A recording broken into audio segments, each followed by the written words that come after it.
Hello, fellow time travelers. This is Tony Whitt of the Doctor Who Target Book Club podcast, and you are listening to the 100th episode of the Doctor Who Collectors podcast.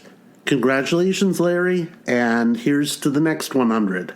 Hello, this is Nathan Laws of the 42 Cast and Time Streams. I'd like to wish Larry and the Doctor Who Collectors podcast a happy 100 episodes. That is an amazing milestone. I'm really glad that you've hit the big 100, Larry, and I cannot wait for the next 100 to come along.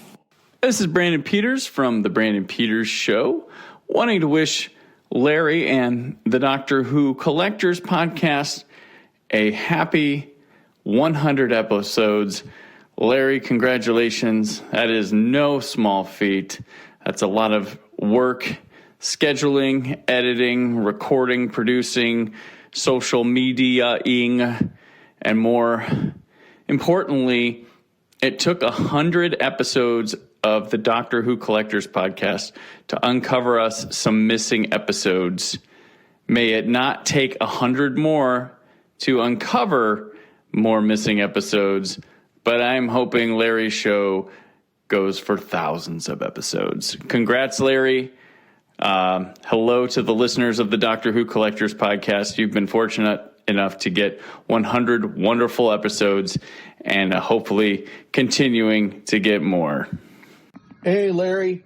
Congratulations on your 100th episode of the Doctor Who Collectors podcast. Love the show. Love you. Here's to at least another 100 more. Congratulations once again, and keep on whoing. Hello, this is Tim Trelaw, Big Finish's third Doctor. I'd just like to congratulate Larry and the Doctor Who Collectors podcast on an amazing 100 episodes. That's fantastic, a century. Here's to the next 100. Congratulations. Larry, congratulations on 100 episodes from the Braxiatel Collection Facebook group. To borrow a catchphrase, keep collecting. Hello, hi, Larry VanMersbergen, well, you know who you are anyway. It's me, Fraser, how are you? You're just telling me that the podcast, the Doctor Who podcast, is 100 years old today. Well, you don't look it. So, what? Oh, sorry, it's 100 episodes long. Oh, never mind. Well, anyway, well done. And you use Who's Doctor Who. Yeah, when it came out, all my disc jockey friends preferred the B-side, which is Punch and Judy Man, which is a pity because Who's Doctor Who should have been a big hit. But anyway, thanks for playing it, and I'll probably see you in Chicago. Cheers, mate. Bye. This is Lee and William Thompson, owners of the world's largest Doctor Who memorabilia collection. And we wanted to congratulate you, Larry, on 100 episodes of the Doctor Who Collectors podcast. From our start in collecting to getting the Guinness World Record, it's been a privilege to share it with you and your listeners. We look forward to another 100 episodes and seeing you at the conventions. Hello, Larry. Lauren Cornelius here, who plays Dodo Chaplet, companion to the First Doctor. Just wanted to stop by to wish you happy 100 episodes of the Doctor Who Collectors podcast. How incredible. 100 eps. Blimey. Super awesome. And thank you so much for having me on the show. What an honour and a privilege to be a part of the show, to play Dodo Chaplet, to be in this community, to come to amazing conventions and meet everyone and just be a part of this world. It's just super awesome and I feel very welcomed and very at home. I love learning about everything every day. I'm always learning something new about this wonderful world. So yeah, I hope to catch you all soon, and it would be awesome to come back on the show again sometime soon. But happy 100 episodes, super well deserved. Keep going, you're a legend, and yeah, big love. Speak soon. Bye. I'm Peter Purvis. Hello, Larry. It really is my pleasure to say congratulations on the 100th episode of your Doctor Who Collectors podcast. I'm nowhere near, I've only done about 18 podcasts so far. More to come, and I know that we are good friends, having met in Chicago, I believe it was, some time ago, and I also came on your podcast. Well, it was a pleasure then, and it's a pleasure now to congratulate you.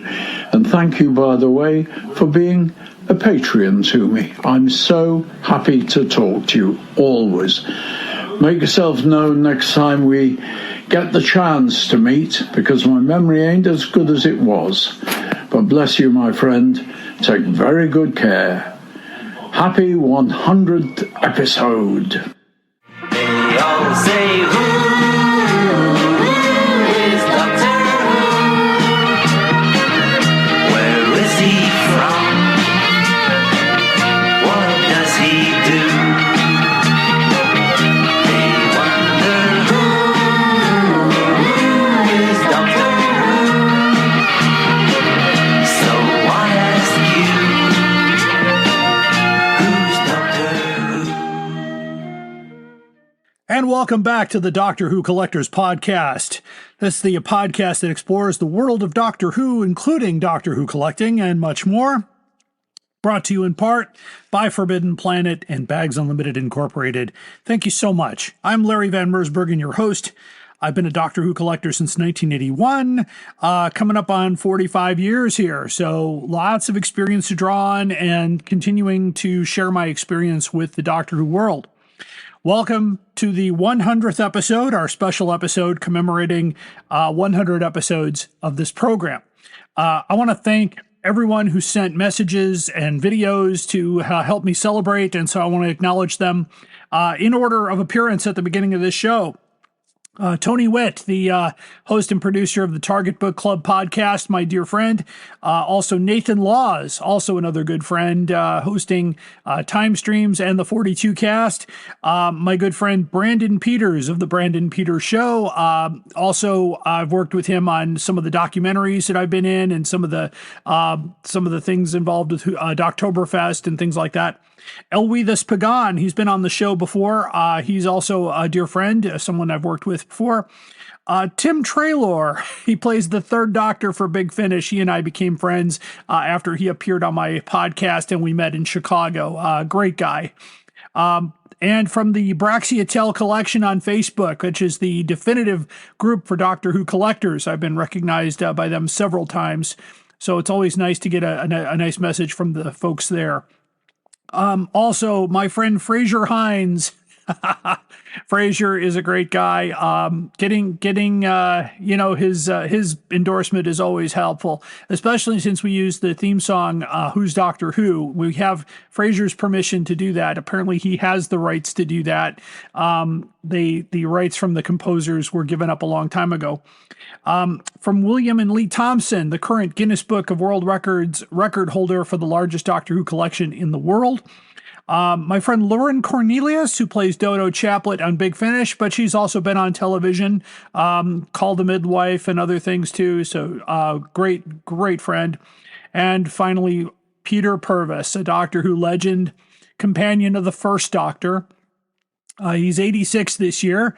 He has his own podcast out there, the Peter Purvis podcast. He was a guest on my show a while back, and we continue to be good friends. And he even says so in his intro, which I didn't write the script for that, so always nice. And not to mention the numerous emails and messages and congratulations from many people.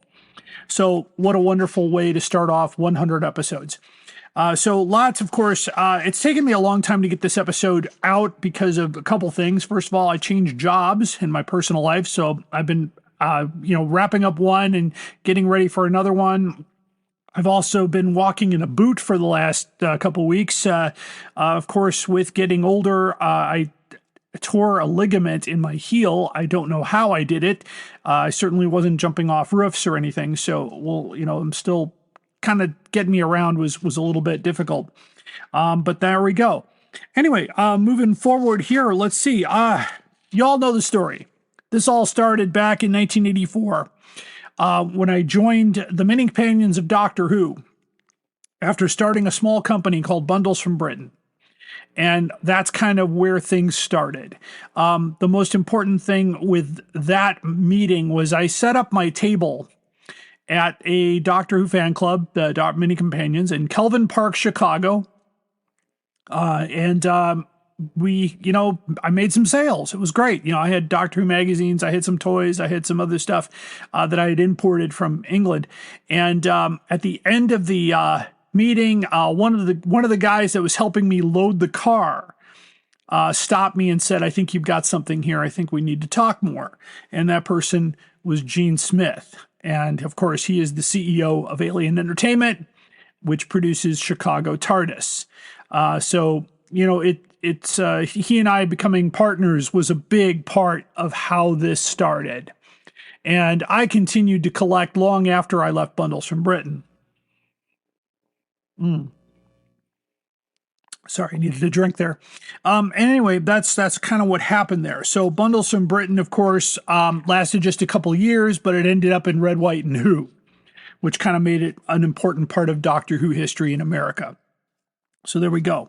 Of course, we are part of the Direction Point Doctor Who podcast, of which I'm proud to be its chief officer.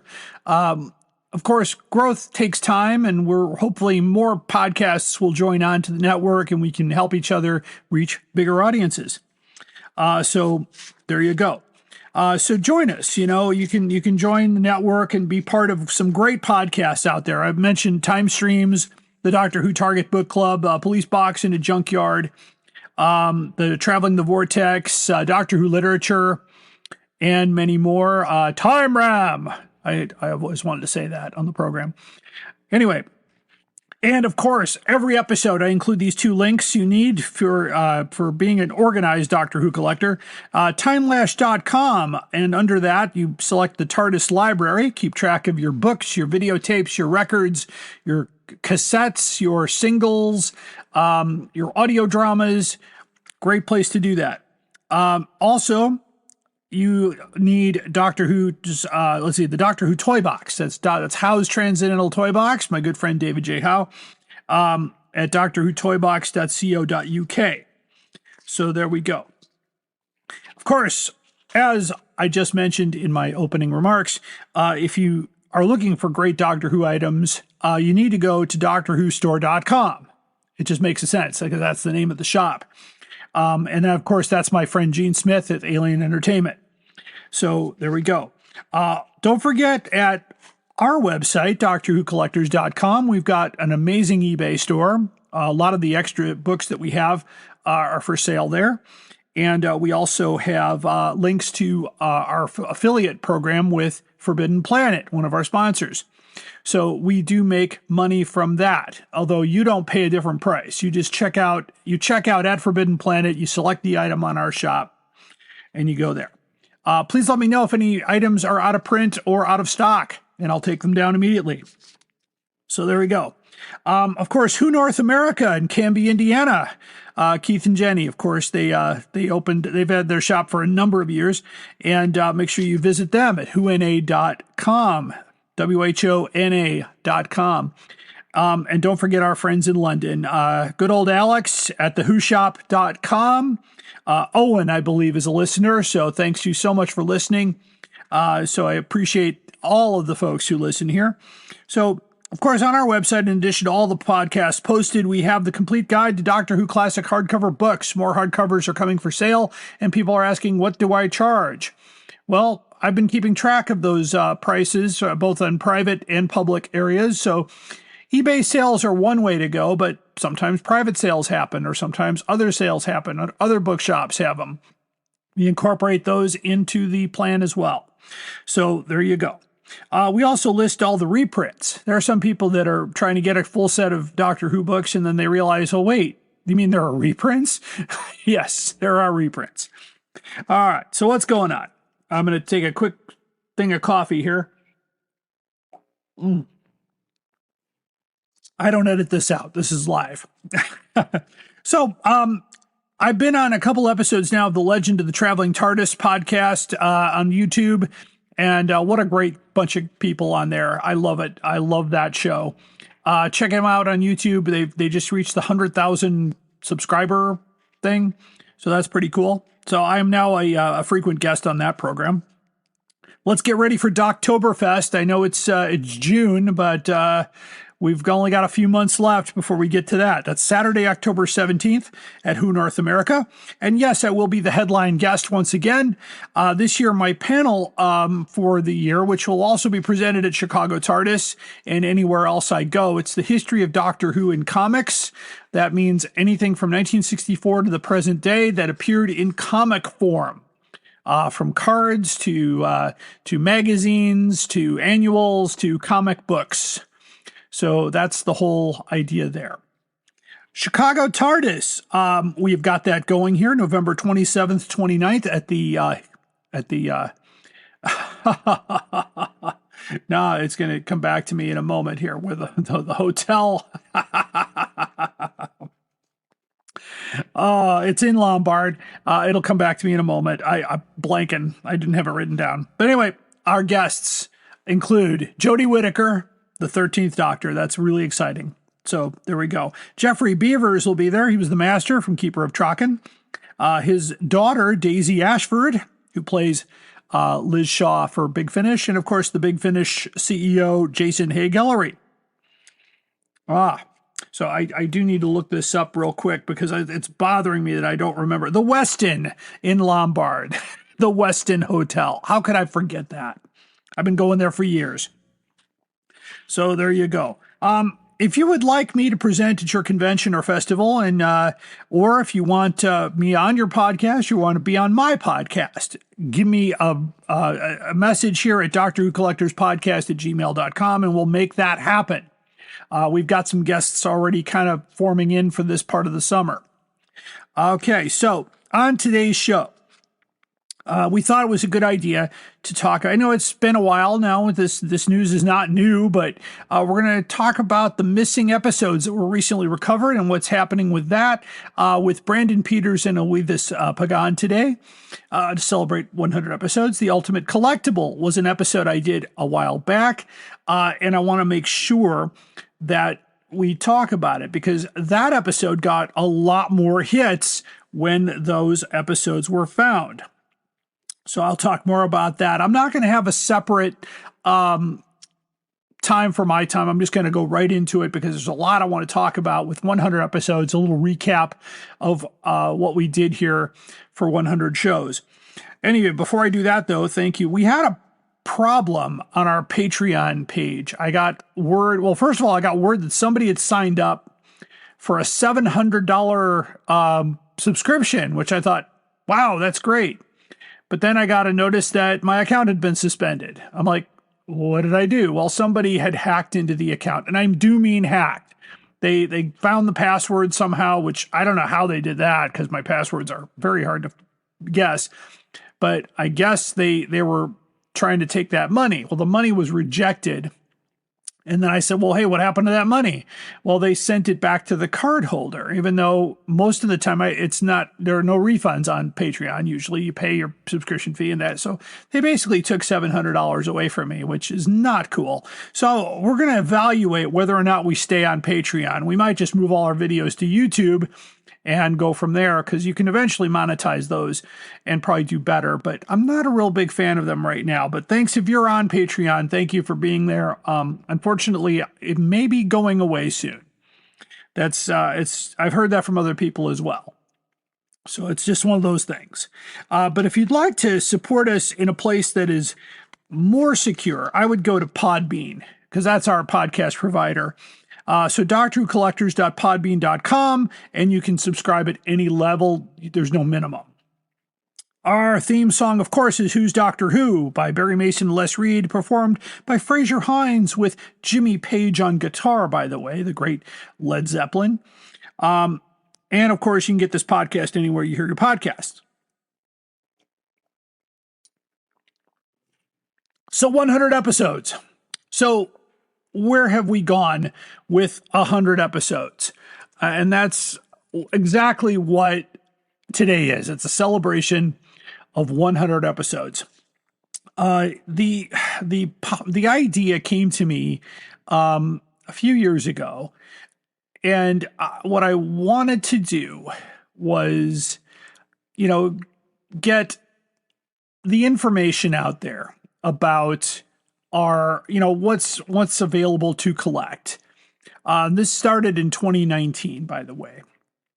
February 2019 is when we started. The first episode, we did the Dalek book and the Dalek pocketbook and Outer Space Guide. I thought we'll just start with the first item in Doctor Who history and go from there.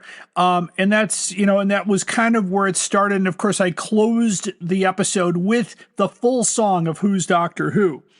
And the exciting thing about that is I got a lot of positivity. So we started to put the format together, and it's really something how the format of the show has taken place, where I have the introduction and all that. So it's, where did I go from there? We talked about the Invasion from Space book. We talked about the Annual 66 and Wurzel Gummidge, the Doctor Who and the Daleks books.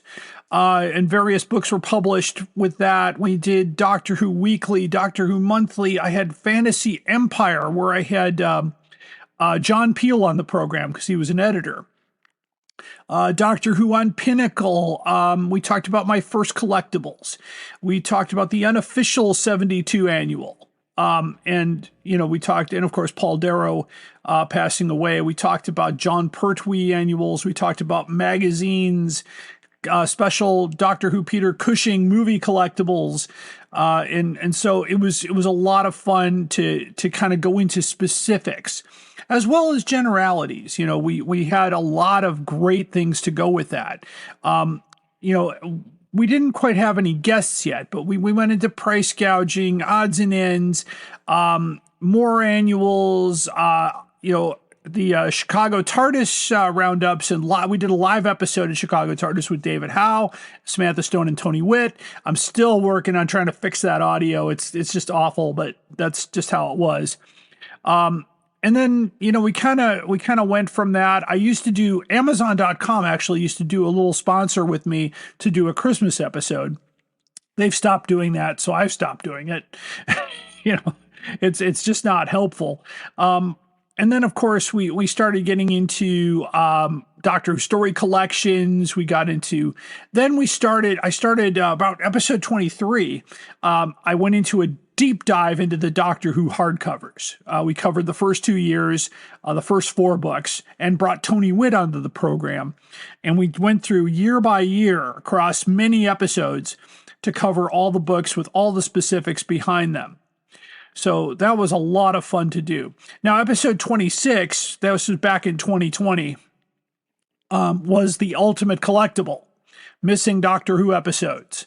And I talk about private collectors. And I actually got posts or responses from people like Philip Morris, who put out a whole lot of information that turned out to be garbage. But that's just how that goes. We did hold a collectors roundtable. And that was really interesting. We had a bunch of folks on the program, and I never really caught on, so I didn't do it again. We tried another roundtable, and it didn't quite. You try things, and sometimes they work, sometimes they don't. So it's important to know, to learn. That's important to learn. So I went into Dennis Fisher. I did an episode on unusual target books, which was, the stuff that was not novels, like the travel guide or quiz books and things like that. And we brought Tony Witt on that. We talked about laser discs and Betamaxes. We've talked about radio times.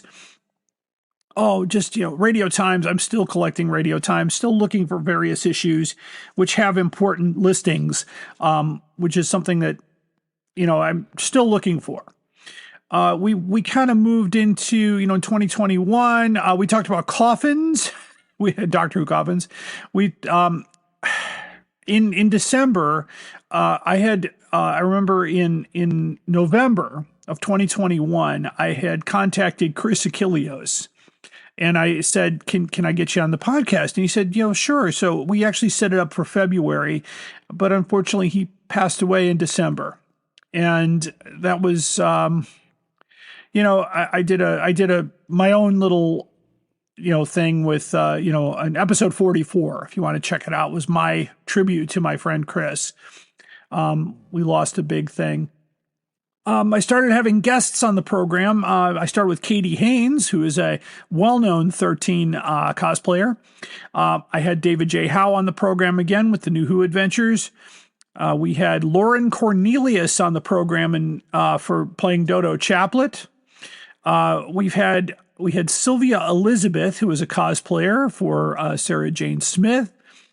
We started talking with more cosplayers as I was getting into the cosplay world, and it was really fun to do that.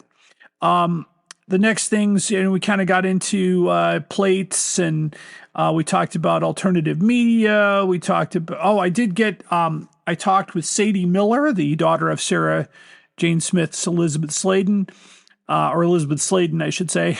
That was a lot of fun. And she's a good person. We did a live episode at Chicago TARDIS with Brian Wiega, who's a collector of sonic screwdrivers. And then in episode 59, we had our first big guest on the program, Mr. Peter Purvis. 46 episodes of Doctor Who, including Morton Dill, which he tells a lot of great stories, including the story about how he had the Trilogic game from the Celestial Toymaker and threw it away. So I thought, oh my gosh, I was supposed to have him on the stage at Chicago TARDIS, but his health wasn't very good. And then he decided that international travel was no longer going to happen. So I also, I moved into another realm here with episode 61, John Walsh, who published a book called Doctor Who and the Daleks, the book of the film, by Studio Canal. And then I had Tim Traylor on the program, and we became good friends after that, playing the third Doctor, who's one of my favorite Doctors. Then I had Tasha Achilleos on the program. We talked about Chris Achilleos and how all of that, was going. I actually got invited to Chris's funeral, and it was a virtual funeral, so it was on Zoom, and he had a Dalek honor guard, and there were quite a few people there. It was an honor to be there. So just amazing things. I talked with cosplayer Abby Rago, which was really interesting because much later I found out, I've been a teacher for over 30 years. She was a former student of mine. And I was like, oh my gosh, when she told me her maiden name. And I'm like, of course it was elementary school, and she was like in 4th and 5th grade. So, I wouldn't have recognized her even if I tried, but it was nice that she pointed it out when she asked me, hey, were you a teacher at this place? I'm like, yeah. Oh, I get that every once in a while. It's, you do the job long enough, you do run into folks. We talked about, we did talk with Eluides about Oktoberfest. We did 60 items for 60 years on the 60th anniversary. I had Katie Manning on the main stage at Chicago TARDIS, and we used the recording for the podcast. We tried to bring back the lost stories of the late Gene Airy. We talked about reproductions. We talked to Ken Deep for Long Island Doctor Who. We talked to Stephen Warren Hill, who's the principal author of Red, White, and Who. We've talked with Elizabeth Wade, another podcaster.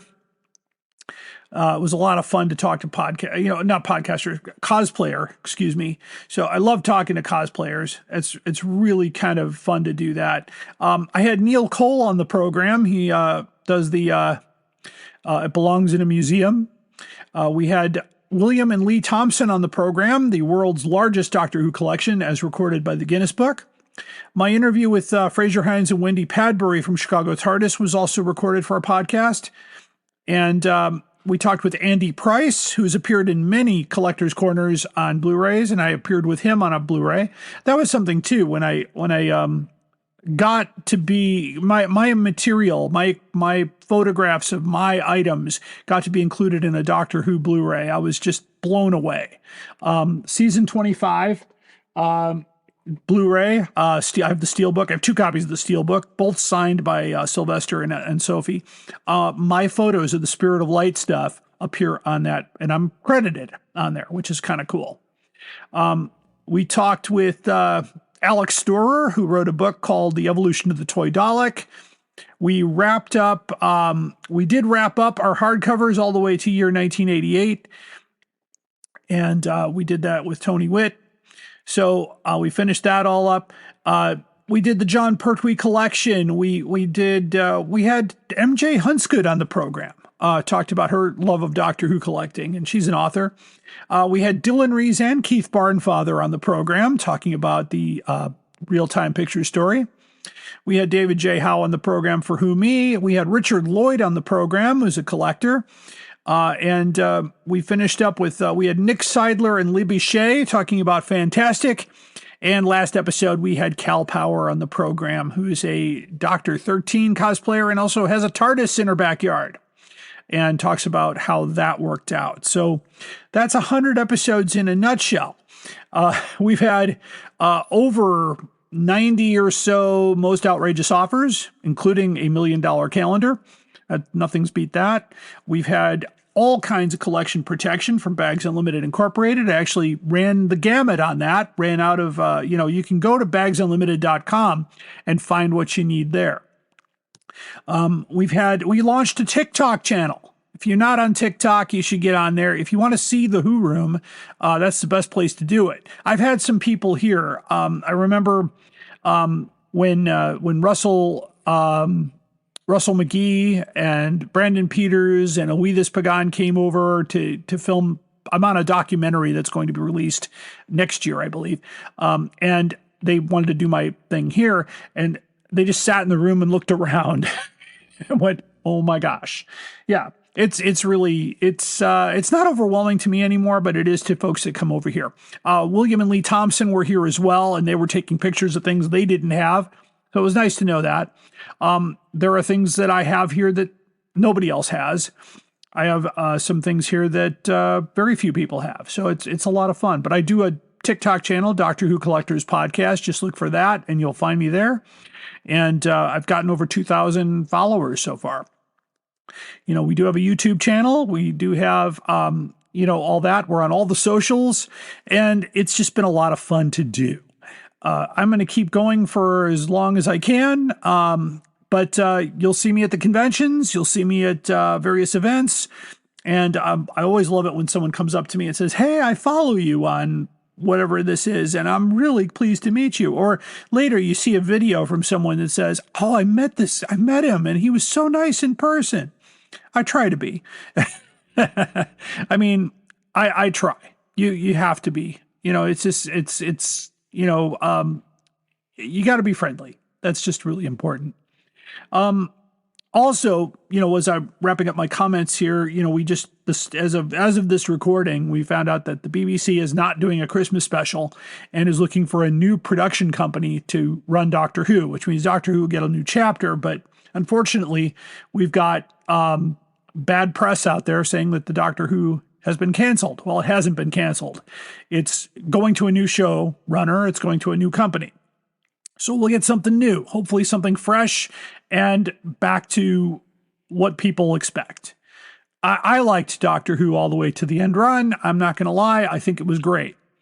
But let's see what happens in the future. And remember, we've all been here before. I lived through the wilderness years, playing the Doctor Who pinball, watching the 96 movie when it aired on TV, listening to Big Finish Productions, importing those cassettes over here when no one else carried them, looking at other offshoot fan-made videos and things like that, rewatching the series, and going to the various events and things like that, and keeping my collection growing, knowing that it would come back one day.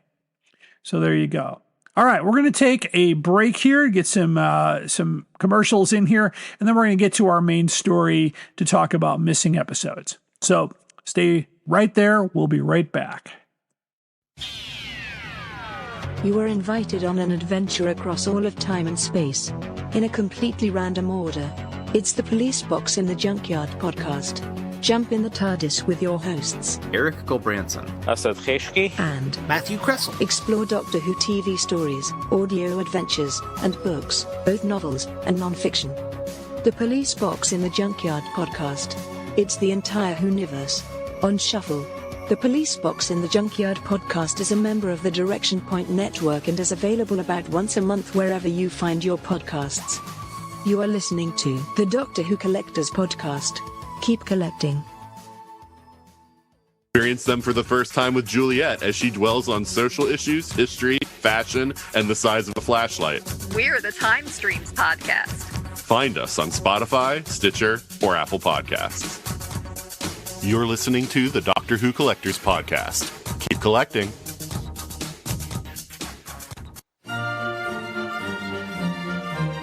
We are going on a journey, a very long journey, through the world of the Target novelizations in publication order.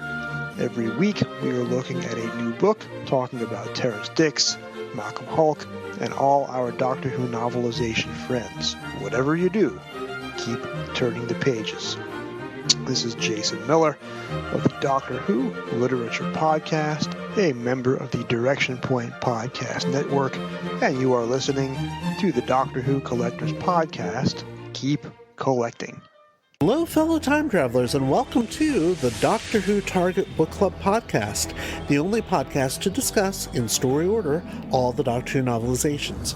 My name is Tony Whitt, and every 2 weeks or so, I'm joined by a 2 to 3 person discussion panel, including our so-called expert who's been a Who fan since 1979. That would be me.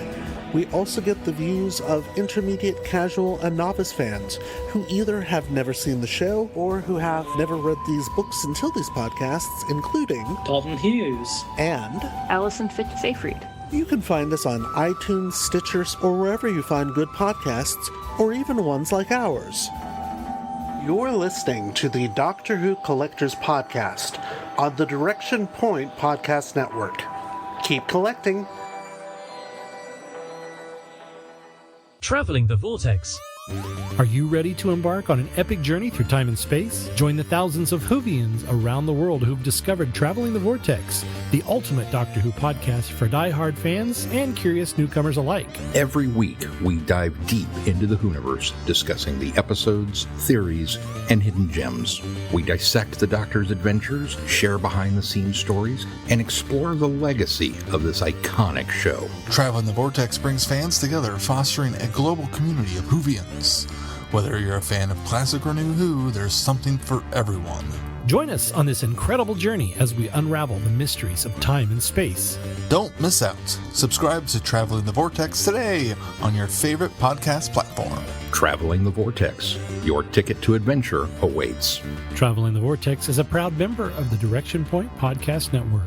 You're listening to the Doctor Who Collectors Podcast. Keep collecting. Up there is the scanner, those are the doors, that is a chair with a panda on it. Sheer poetry, dear boy. And welcome back. We're continuing our 100th episode of the Doctor Who Collectors Podcast, and today we're talking about stuff that's being talked about on every Doctor Who podcast across the nation and across the world.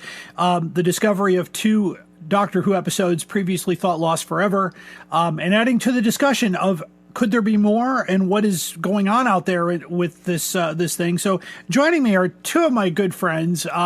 First, Brandon Peters, host of the Brandon Peters Show. I've been on his show many times through Doctoberfest and most recently for Batman. Welcome, Brandon. Hey, thank you. Happy to be on here, I guess proper. I did a reading for you, right? Yes, a dramatic reading for you a year ago. Yes, happy to be here as a normal old guest. That's right. Yeah, the Gene Airy story revival, and that's still ongoing. Mm-hmm. We're still looking for those stories.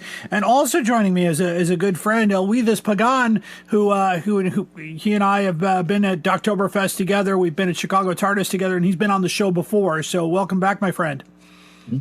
It's great to be here. I'm very excited about this. Thank you. So, so recently fans have been buzzing, of course, over this newly discovered material. And so, joining me, just basically as Doctor Who fans, I'm going to assume you both have seen the 2 stories. at this point. So yeah, I have multiple times. Yes, I've done a few watchings, and this morning I had a quick chat with Peter Purvis, he said his health has gotten better since he's been on the news and doing, getting to sit in the theater and being duped actually into going to a theater. And he does a diary on his podcast, so I'm not going to steal his thunder here. But I'm actually I joined his Patreon and became a producer of his program, so it was kind of cool to be part of that. And he's been on my show before too, so he's been a friend for a couple of years, and he even name dropped me at Chicago TARDIS, which I caught that. Yeah, me, because he actually wrote to me after he had wrote to Gene and said, I can't come, I'm just too not well. He wrote to me personally and said, hey, I know you prepared this thing for me and I just can't do it. I said, no problem, don't worry, get better. His health has been kind of on and off the last couple of months. He's been in and out of the hospital, but he's home now and he's feeling pretty good. But that was nice to get that. Anyway, the story, of course, out there, everybody, that we know is that a film collector passed away, and preservationists have been going through his collection, finding many, many things. And the big notable thing was episodes 1 and 3 of the Dalek Master Plan, or The Nightmare Begins in Devil's Planet, adding to what already exists of the Dalek Master Plan. 5 and 10 had already been in the archives, and I believe a few other episodes. I don't have that list in front of me, but a few more of those are actually there. So with the notable thing of Mission to the Unknown being actually recreated by a group of college students with the help of Nicholas Briggs to recreate Mission to the Unknown, because there is probably no chance that one exists. And the episode titled The Feast of Stephen probably doesn't exist because it was never exported to any other country. It was shown in the UK only. So let me just get, first of all, reactions from you guys. The news that hit, and when you saw the story, what was going through your minds? Brandon? Okay. I recorded a reaction video with. It was funny because the night it broke, Stephen Warren Hill, author of Red, White, and Who, and we're currently doing a Val Lewton retrospective on my show that drops once a month, and we were recording that night, and like an hour before the thing dropped, I sent him a Facebook message, and I was like, "Looks like we're gonna have a little more to talk about tonight." And he didn't see it until we started the recording. And he's like, "What is this?" And I'm like, should we just record right now and put a video up on YouTube of just talking about this right away? Reaction, he's like, yeah, hit record.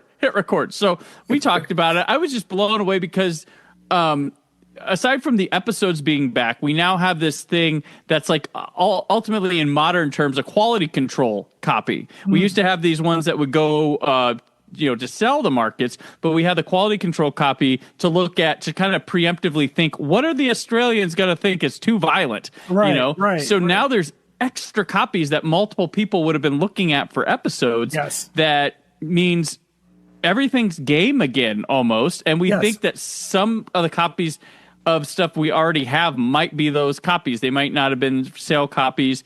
What employees of the BBC have these copies, and did they do that for Feast of Stephen even? Like, who knows? It's possible. It's possible.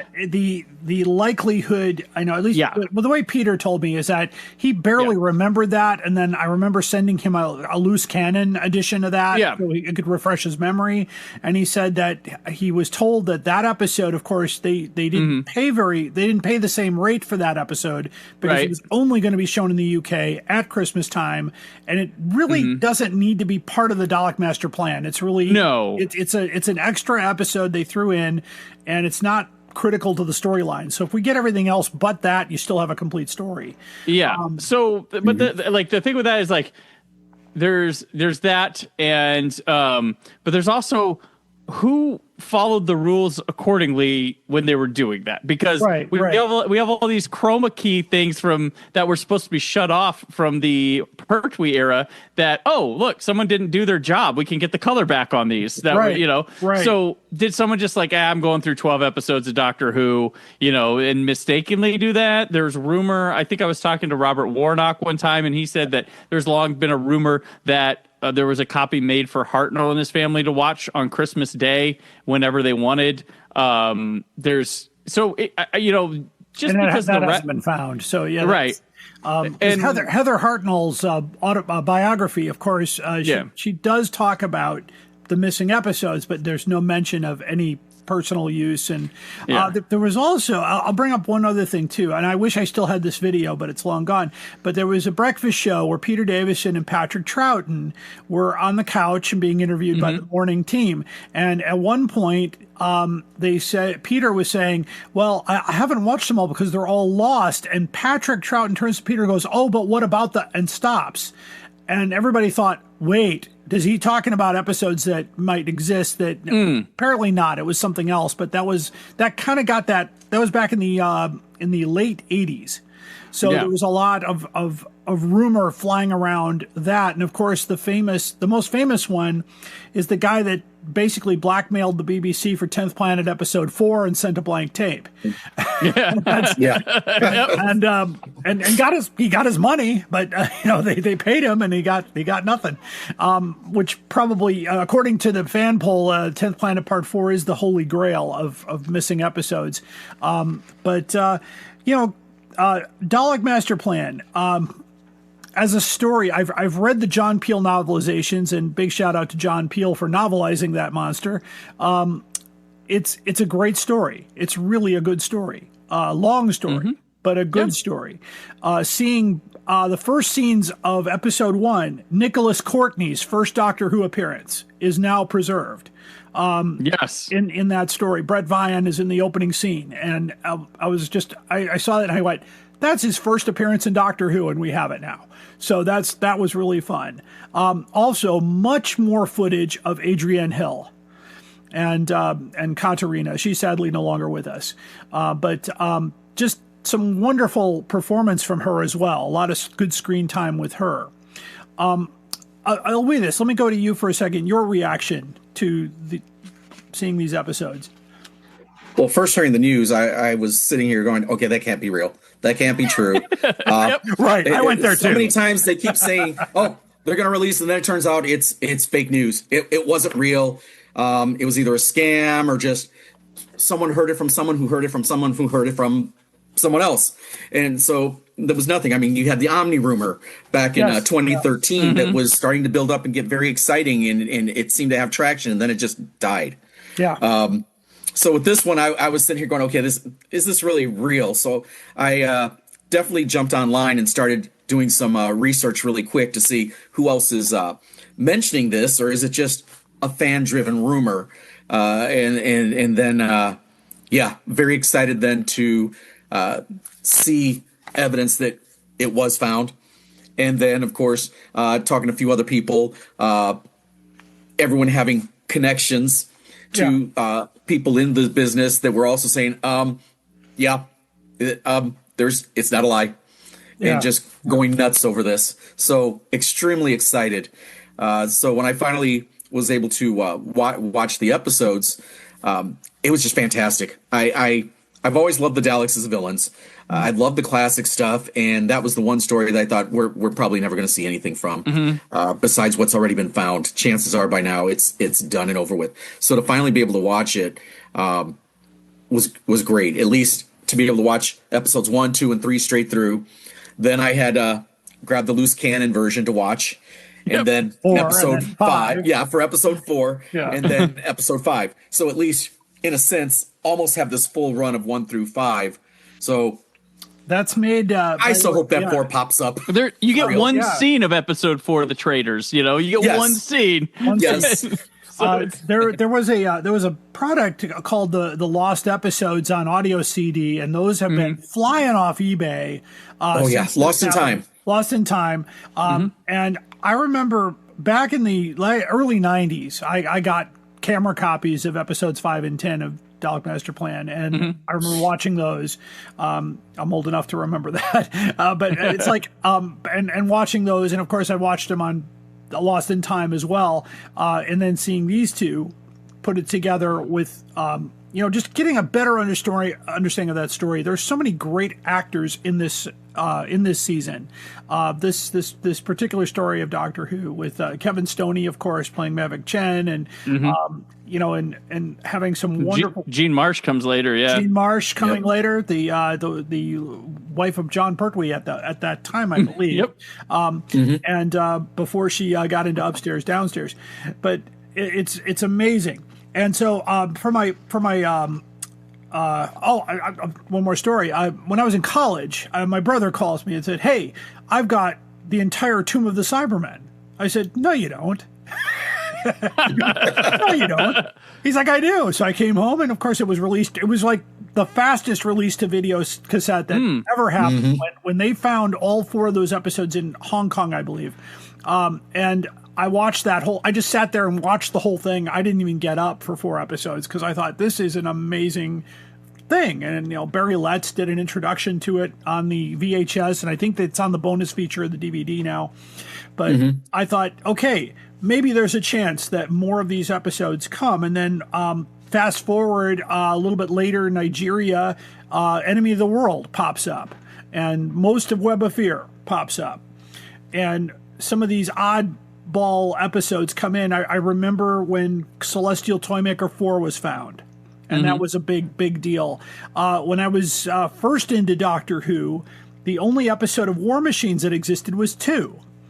And then later, somebody found 1, 3, and 4. It was just amazing. They found the whole thing.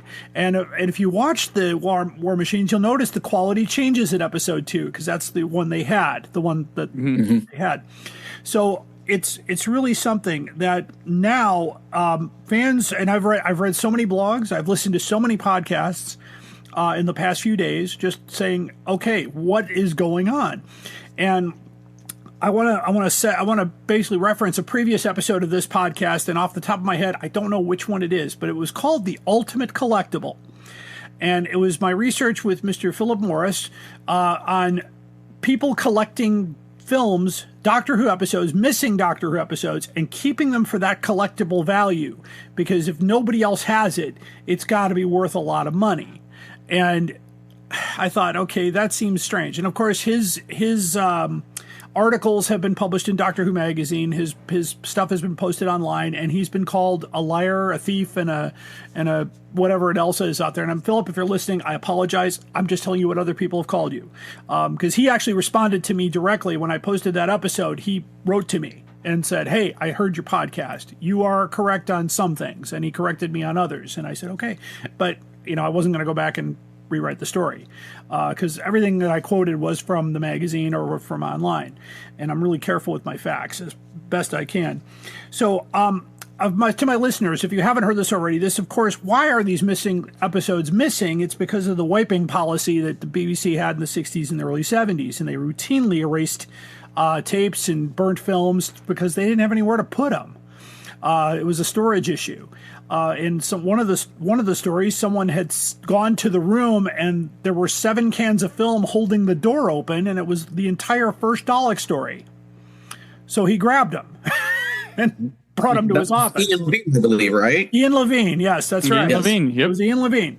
And so he said, we were this close to losing the first Dalek story. And I guess some of the episodes were kept behind for film value. Some of the episodes had been sent to film festivals, like the Crotons was sent to a film festival and got returned. So that was why we have the Crotons, and it's such an amazing shape. All of the War Machines made it for some reason. That was never a missing episode. So just to ask one question here to come out, now that we've seen more of the Dalek Master Plan, do we now have a better understanding of Daleks in the Hartnell era? A bit. I think they're still spooky in this time. Oh yeah, that was the one thing I got. And the two people that benefited most from these 2 missing episodes being returned to us and us seeing them are Douglas Camfield and Adrian Hill. Because Camfield, this is the first time Richard Martin's not shooting the Daleks. Right. And received fan wisdom. Richard Martin just makes sure everybody's in the frame and then starts going. Like everybody's like, okay. Yeah. Camfield is he's doing stuff I didn't think you could do with studio cameras here. And he's making the Daleks intense, scary. They're not saying exterminate. They're like trying out like catchphrases in this one, if you notice, which we've had the audio before, but it becomes more apparent when you're watching it. And just like the things like when they're all speaking and they do the Mavic Chen reveal, like we all know Mavic Chen's a villain of this. But if you watch episode 1 back in 65, whenever this comes out, and 64 or 65, and you're watching this. You don't know that, and the way they reveal him is this guy walks in and he like is low to the floor and pans up. Yeah, you see the boot, and you're like, oh, yeah, it's the guy that everybody thinks is great and this hero of the universe, and he's with the Daleks, and that's like, whoa. And even just before that, when he's giving his speech, one of the guys in the studio is mouthing the speech with him. Like, I know this. That's something you can't tell. Yeah. Like that was one of the first things I picked up on. I was like, oh, this guy's mocking him. I never from the audio and the tele. Yeah, you can't. Those are the little things that's like, maybe the Space Pirates is amazing if we ever could see it, but you don't know until you actually see the thing. So it's wild because the mocking thing, it just the Daleks, to me, I'm like, these episodes made it even darker and more grim a story than I had imagined or thought possible with what we had already. I mean, we know the fate of Sarah Kingdom at the end is gruesome, right? We can't really see, but we know it's gruesome. We know it goes some places, but it gets this. The first half, I think, is I'm not in the I'm probably in the popular consensus here. First half's a bit stronger with this than the second half, because the second half is jumping around a bunch, having fun with the monk, but this year got to bring the monk into it.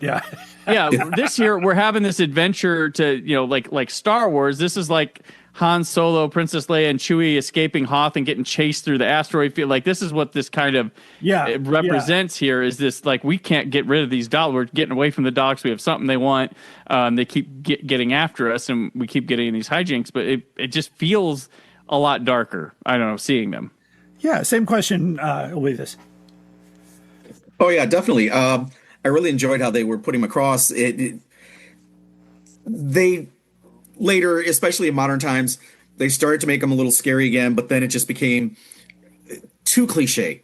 They're just not as scary as they used to be. You don't feel as afraid of them generally. I mean, like when they reintroduced them with Dalek, talking about how one Dalek, how much damage it could do. Right. And it felt like it, and then some of the later stories, you're having a whole bunch of Daleks, and it just doesn't feel as strong. Now you go back to this with Dalek Master Plan. Yeah, you can see why there was such a hype, especially in the UK, over the Daleks back then with the Dalek Mania, because they definitely were a force to reckon with. I mean, they were ones to be afraid of, and the fact that as you're watching this and listening to how they're plotting and okay, these allies are going to be working with us, and they're already talking on their own of, we're getting rid of this guy, and we're getting rid of this guy soon. Don't worry.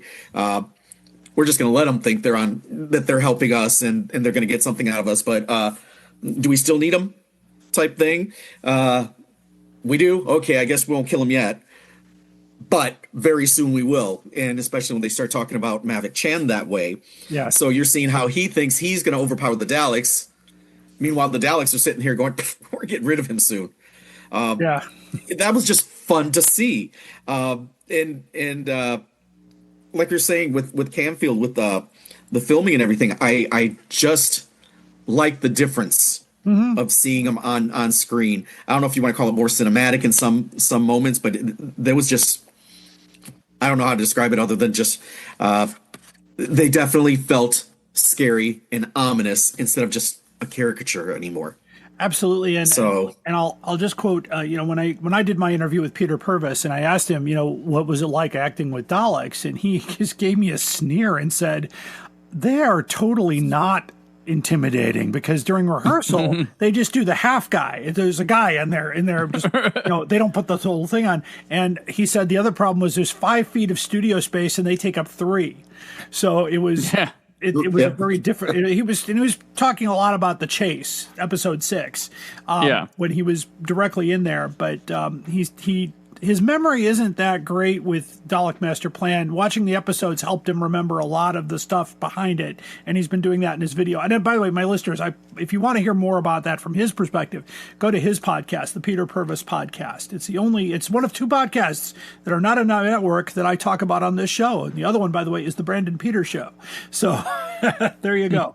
Anyway, I do think there's a funny anecdote that Peter Purvis had that he said in the interviews and stuff that he remembered that he had a fear that Nicholas Courtney was brought in to replace him on the show. Yes, that is true. That was new in the Brett Vian character. And I was like, that's interesting. And I noticed more like they had described Brett Vian as James Bond-like before. Yeah. And I really see it in these 2 episodes as opposed to the one we had of him. So that was... Oh, especially that when he's locked in the chair. Yeah. And that was quite, he was very like, I'm okay.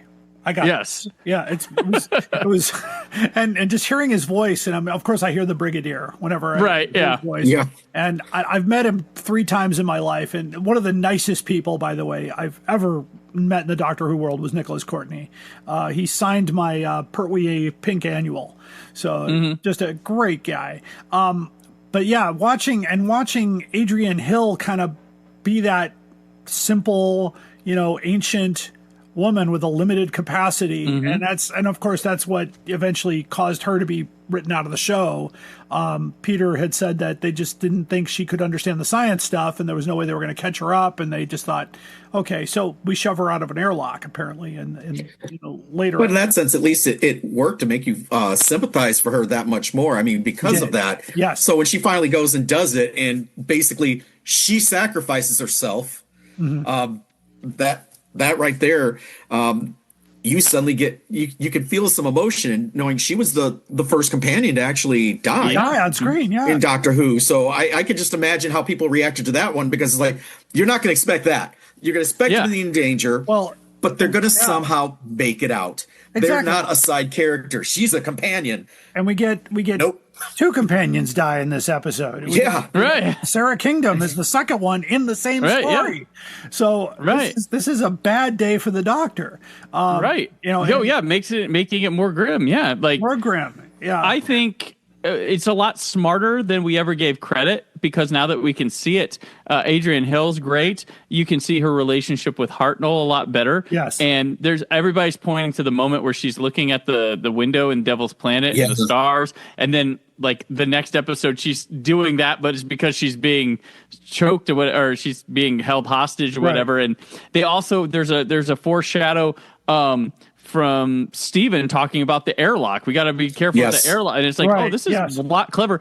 And you kind of get the sense when you see Hartnell's acting that the Doctor's overconfident that, oh, this is just another Susan. This is just another Vicky. She looks at me like this. But she looked like Adrian Hill. She looks at him like he is almost like a deity as opposed to a relationship, because she's coming from Troy and all that, the Greek gods and stuff. And she probably looks on the Doctor similarly, like he's, ethereal being, and his overconfidence causes, oh, I can't just bring anybody with me on the TARDIS. It's sort of, and, she walks so Jamie and Leela can run. And we had in the new modern Who, we had Adam, who came along for an episode, and Russell T Davies tried to act like, what if a companion didn't work out? We had that in the master plan. It just didn't exist. We had it. Yeah. We had it. And also going fast forward a little bit, when producer Innes Lloyd comes on the thing, he criticizes openly the fact that they tried to replace Vicky with Adrian Hill, with Katarina. That didn't work. And then, killing off Sarah Kingdom, and then he didn't care for Jackie Lane at all. That came on, and she's fired in the middle of an episode. And Peter, of course, he said, well, we got to get rid of him too. So, he was, and for years, I know, and this just came out. I know Peter told me this story not long ago, that somebody, because Innes Lloyd, I believe, was still alive. I think he's still around. Somebody ran into him and said, how do you feel about firing Peter Purvis? And he finally said, that was the biggest mistake of my career. And that got back to Peter. Peter held a grudge against him for a long time. And Ennis Lloyd died in 1991. Just 91. FYI. Okay, so this is before he died. Before he died. Yep. Now, so he had finally got a hold of that story and said, "Wow, okay, I now think differently about him," because the story was at the end of the Savages. Lloyd put his arm around him and said, "Peter, I'm so sorry. We got to make way for younger blood." Oh, wow. And that was to introduce Ben and Polly in the next story of the War Machines. And because I asked Peter, I said, how, I would have imagined Stephen's role in the War Machines to be very, very active. And he said that he never saw it because he stopped watching the show. And so that's, which I don't blame him for. Because after that, he threw away the Trilogic game too. So that was. Well, they're going through Dalek's 63 to 89 channel or whatever. They're going through the original script, and it was written for Vicky originally. Yes, the part, right. and she survives the airlock and continues on. I think though, I don't know if Sarah Kingdom comes on to that story at all, or if that was added after I think she that was died. added. So so Vicky was supposed to be here, do the airlock, and survive. Right, but Maureen O'Brien was leaving the show, so that right. But not on her own accord. No. But yeah, no, she was told that it's time to go.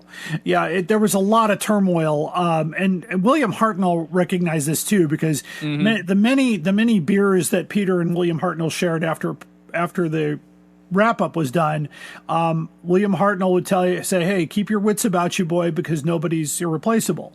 And of course, talking to Peter and Peter thinking in the past, going, "Well, that goes for you too, Mr. Hartnell," because that was in the middle of season 4, he's gone too. But as we get back to the missing stories, so anyway, and I guess in 2013 we discovered Enemy of the World and Web of Fear, and in 1992 we found Tomb of the Cybermen.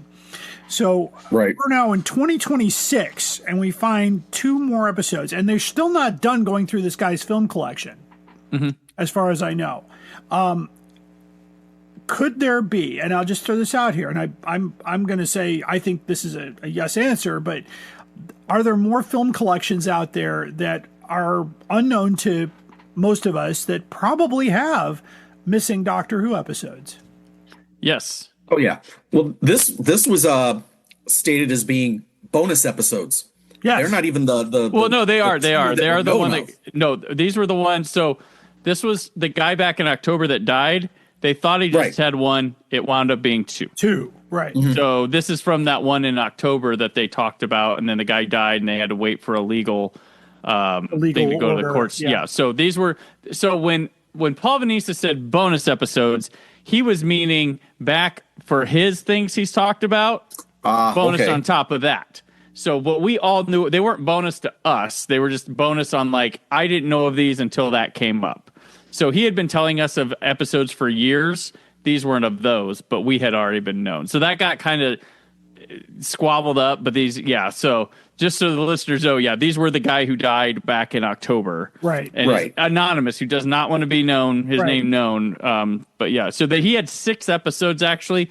Only 2 of them were missing, and 4 of them were already with the BBC, but they're looking at them to maybe they're better copies. Yeah. They're looking at quality. But go ahead. I thought it was bonus in the sense that they had no idea these specific 2 were in somebody's hands versus some that they do know for a fact exist in some. So this was a surprise to them. So these are bonus, which means there's a couple others that definitely are considered missing episodes in collector hands.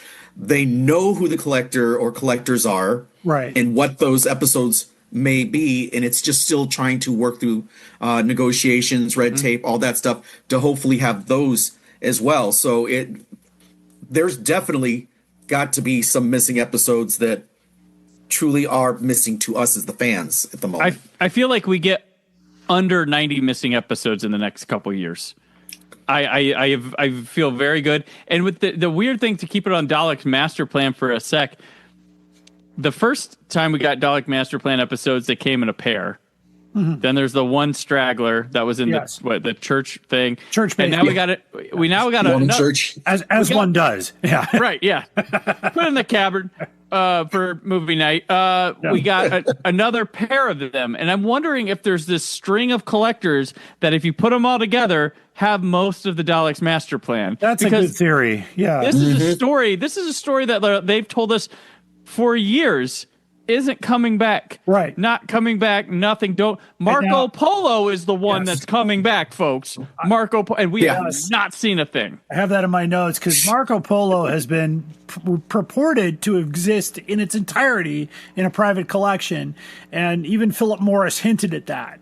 That he's actually got some sort of confirmation, or at least a film can picture that shows that, but that doesn't mean anything. Can could be empty. And according to Doctor Who fans, the majority of Doctor Who fans want to find Marco Polo. That's the number one.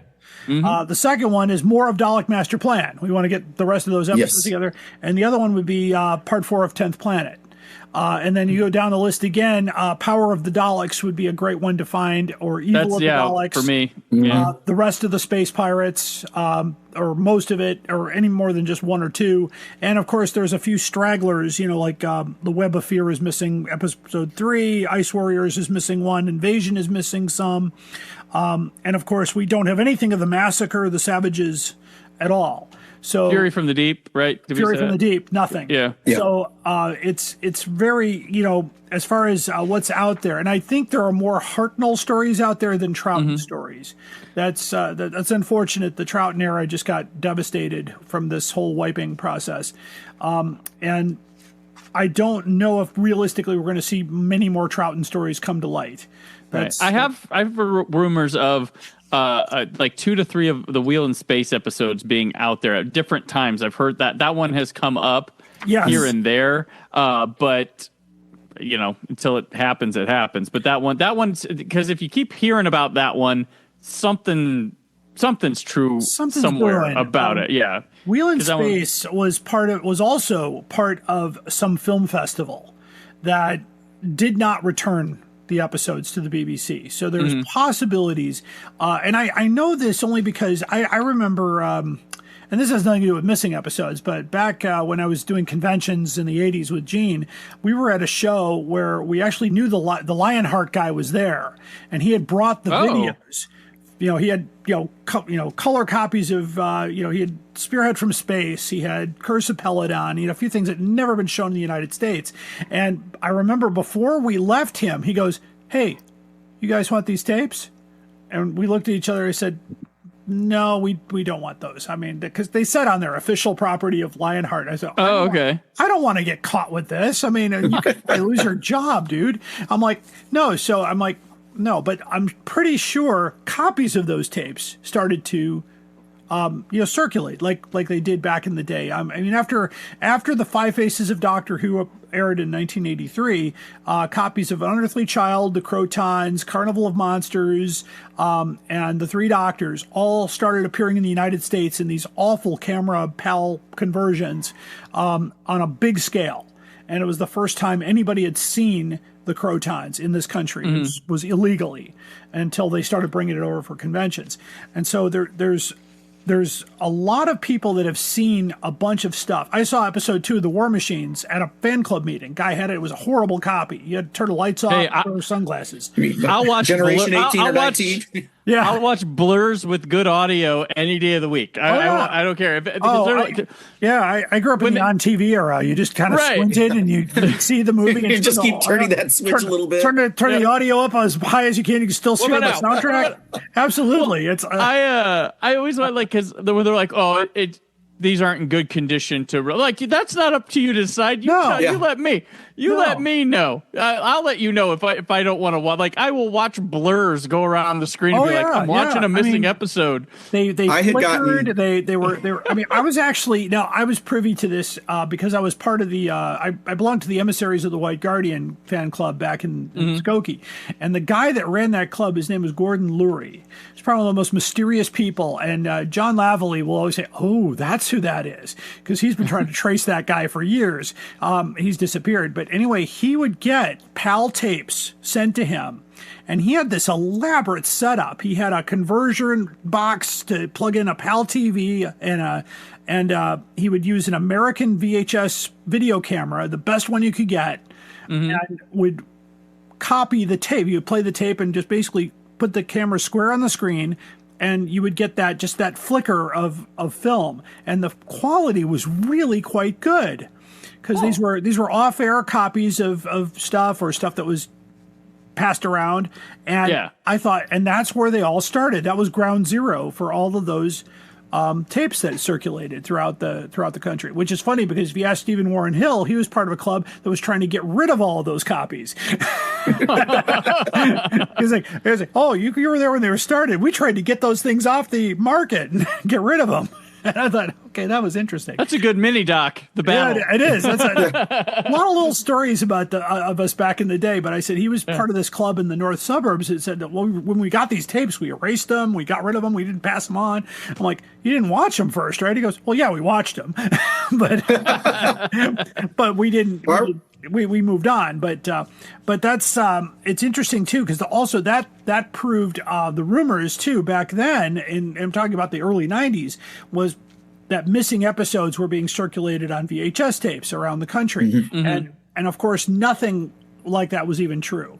But it was interesting that as soon as 5 and 10 of Dalek Master Plan were announced that they were in the archives, they started circulating around the country, or stuff that was completely returned to the BBC, or stuff that they had or loaned out and discovered that there were some off-site, like a different, like BBC had a different place where they kept some stuff, and they said, oh, we've got this over here. We've got, we've got the second, what the Edge of Destruction, I guess, was in a different place. And Gotcha. They had that. And so we have that story. We've got most of the Hartnell era is available. It's the Trout that is really decimated. And up until, I believe, and I still believe, I think Invasion of the Dinosaurs Part 1 is still black and white, I think. It is two-colored. They're missing Two-colored? a color. So Yeah. I think they're missing the red from it. It's either red or the blue, but it's heavily green, and it's missing one of the colors from it. Oh, and the story behind that was reported in Doctor Who magazine that was probably wiped because it just said Invasion on the because that was what it was. They didn't want them scheduled to be destroyed. The big reveal. Troutons. So it was a Trouton story, So they plopped it with the rest of the Invasion story. So that Pertwee was missing, and I remember the day when they announced that they had finally got a complete run of Doctor Who from 1970, and they got that last episode in. So all of the Pertwee episodes existed, not all in color, though. That was the downside.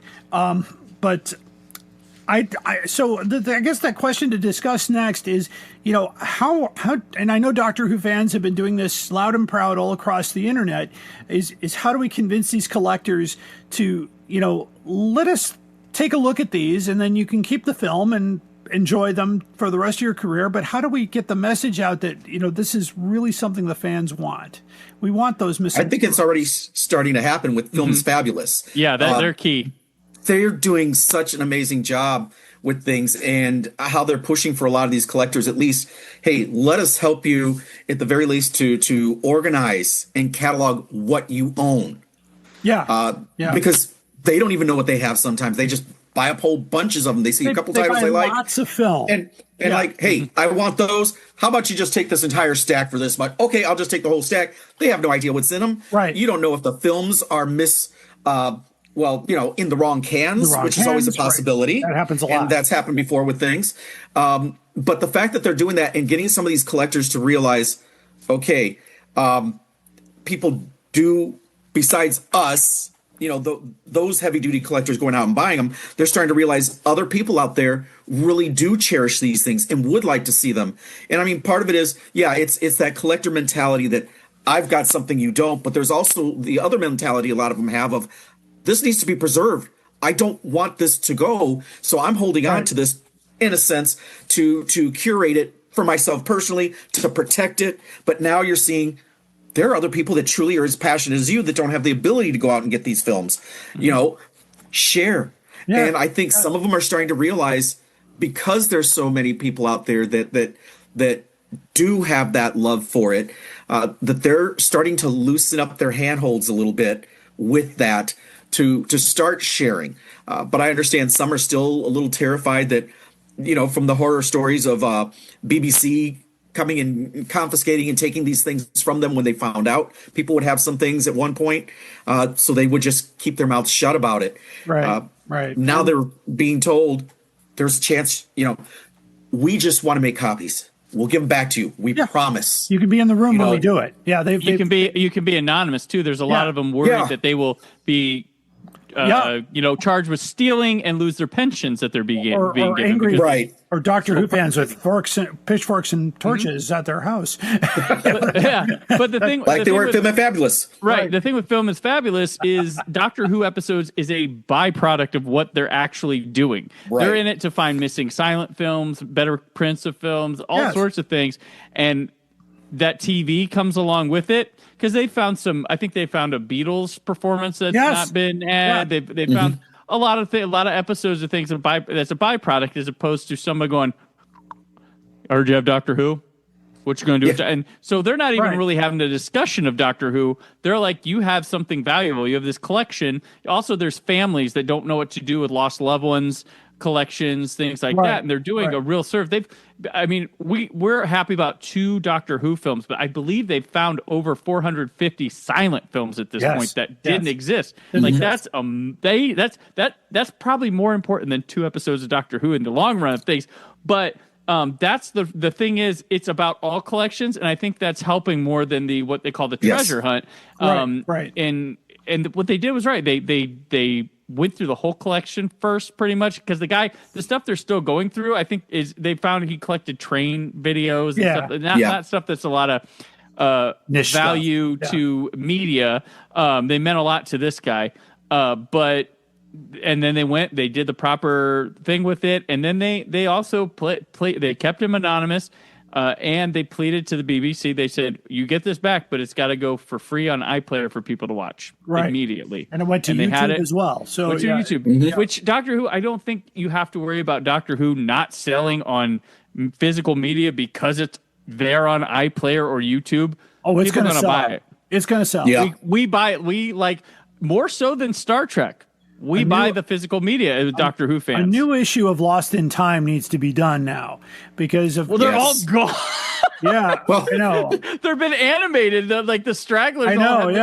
I think someone's done a checklist, and it's like the only thing left on there is Dalek Master Plan and Space Pirates. And the Crusades it's on a Blu-ray box set now, so it has a home.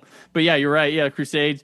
Somewhere I've got an old PAL VHS tape of one of the stories where they had 3 of the stories, and the other one's on an audio CD that's in there, narrated by somebody. And I thought, well, that was pretty smart. I mean, because the audio all the audios exist, so that was something that came out of that time when people were passing cassette tapes around. I still have a few of those cassette tapes from the 80s. And with your argument there, Brandon, too, I'm also a kind of a film guy, too, in TV. I was hoping they would find something of the first season of The Avengers.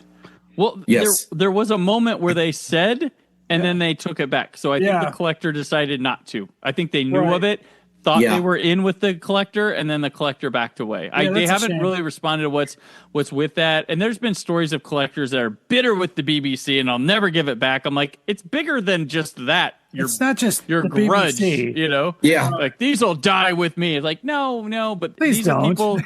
But these are people talking about people. It's like, does this person exist? Or are you trying to make up a person to talk about an angry collector? But like, there's still a lot of misinformation out there. And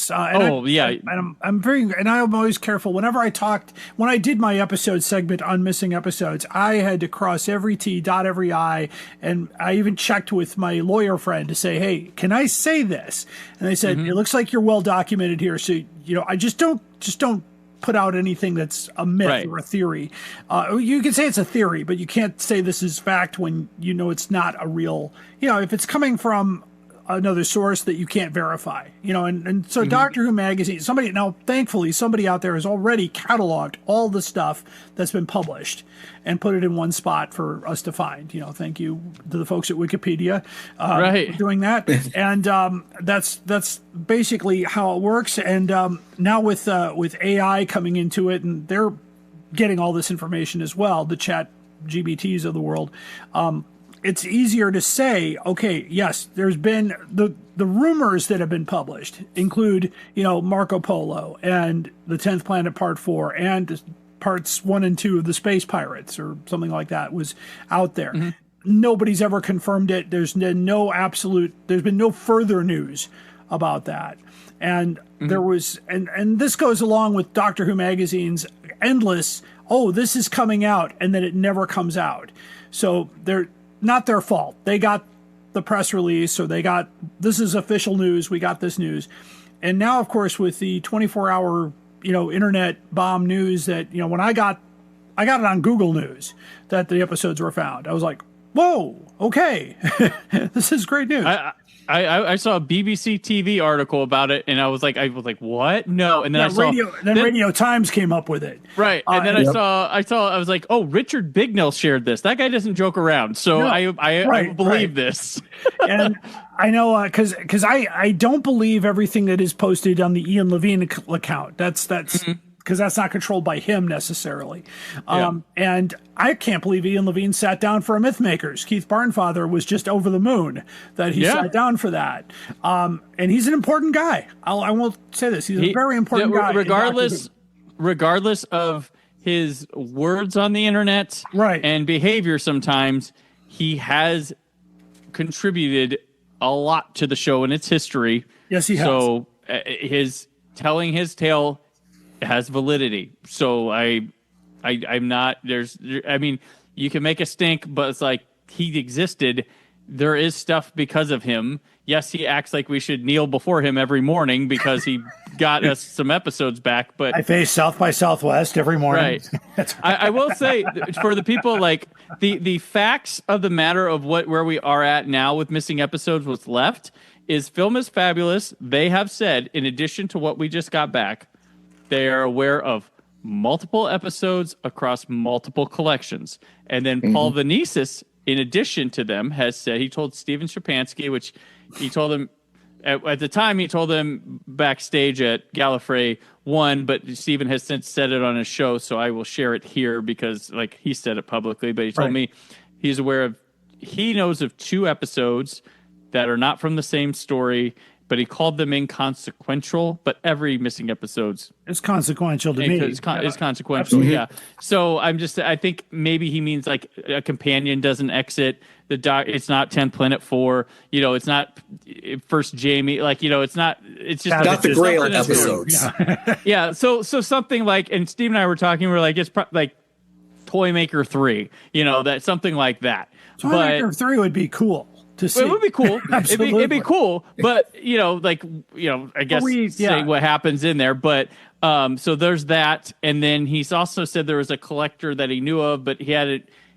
That guy on the Gallifrey base likes to talk about this guy's. He's got bigger fish to fry collector but he has episodes, but they weren't able to talk about them. But the guy said he had bigger fish to fry at this time. Oh, and those are the hard-lined ones. And there's also the rumor that there were 2 episodes of Marco Polo in Iran. Yes. Yes.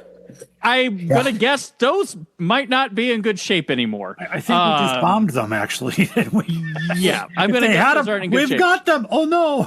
Oh, jeez. I know they were supposed to mail this out months ago to the BBC. What are you doing? We know they were sent to Iran. They were sent to Iraq. They were sent to Saudi Arabia. They were dubbed into Arabic, and they were sent to Nigeria, of all places, where they found a whole bunch that were on the shelf. Like, hey, look, Doctor Who. That kind of thing. And Hong Kong, of course, was a BBC outlet back in the day when they were part of the United Kingdom. So that makes sense.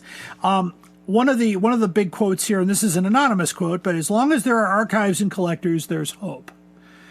Yes. And that's a big one. Large scale finds are probably unlikely, but not impossible. Will we get more recoveries? We might get a couple here and there, one or two, like you said, piecemeal episodes, like stuff that's already been animated, and we get the real deal.